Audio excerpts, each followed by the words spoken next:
బంగారు బొమ్మ నీ అనురాగం నాకు సొంతమా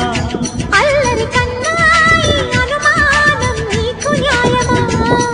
ఇది కరగని కలాలుకోన కల కాదని ఎదురుగా ఉన్నా ఒళ్ళో ఇలా వాలిన పెన్నిది వద్దనగలన వెయ్యేళ్ళిలా నీ పద సన్నిధి స్వర్గమిలననా